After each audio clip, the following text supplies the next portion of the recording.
আল্লাহওয়ালাদের সব থেকে বড় গুণ যেটা আমি আপনাকে স্মরণ করিয়ে দেব সেটা হচ্ছে আল্লাহকে স্মরণ করা।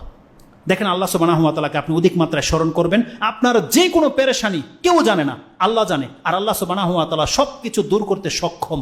অতএব আপনি আল্লাহকে ডাকেন, যত বড় বিপদ হোক আপনি আল্লাহকে ডাকেন। আল্লাহকে যারা ডাকে না মূলত তাদের সাথে আল্লাহর কোনো সম্পর্কই নেই।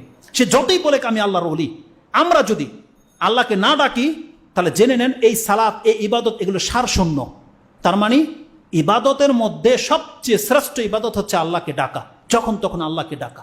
আপনি আল্লাহকে ডাকেন মানে আপনি আল্লাহর গোলাম, এটা প্রমাণ হচ্ছে। কিন্তু আপনি যদি না ডাকেন তার মানে আপনি যেমন আপনার পার্টনার আরেকজন ব্যবসায়ীর কাছে কোনো কিছু হেল্প নেন না, তার মানে কি আপনি তার সমকক্ষ, তার মতন আপনিও গনি মানে স্বাবলম্বী। যদি আপনি আল্লাহর কাছে না চান ব্যাপারটা এমনই হবে যে আপনি হয়তো আল্লাহর কাছ থেকে মুখ ফিরিয়ে নিয়েছেন। একটা ছোট্ট কথা মনে পড়ে গেছে, বলে দিই। আইয়ুব আলাইহিস সালাম সম্পর্কে আপনি জানেন, তিনি কিন্তু বাদশাহ ছিলেন, জানেন? আল্লাহ তাকে ওঢেল দিয়েছিল। কোনো একদিন রহমতের বৃষ্টি হচ্ছে, আর বৃষ্টির মধ্যে পঙ্গপাল, তাও স্বর্ণের। এটা বুঝেন? এটা বুখারী মুসলিমের হাদিস থেকে আপনি নিয়ে নেন। বৃষ্টি ঝরছে, পঙ্গপাল হচ্ছে স্বর্ণের, যেটা হচ্ছে ফড়িং আমরা বলি, ঘাস ফড়িং। এ পঙ্গপাল যেটা আযাব হিসাবে আসে, মক্কা মদিনায় ছেয়ে যায়।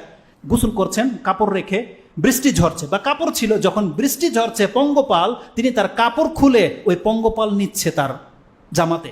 আল্লাহর পক্ষ থেকে ওহি চলে আসছে যে আইয়ুব, আমি কি তোমাকে অমুখাপেক্ষী করিনি, তোমার তো এই ফড়িং টোকানোর দরকার নাই। কিন্তু আল্লাহ যে তাকে পরীক্ষা করছে সে বুঝতে পেরেছে।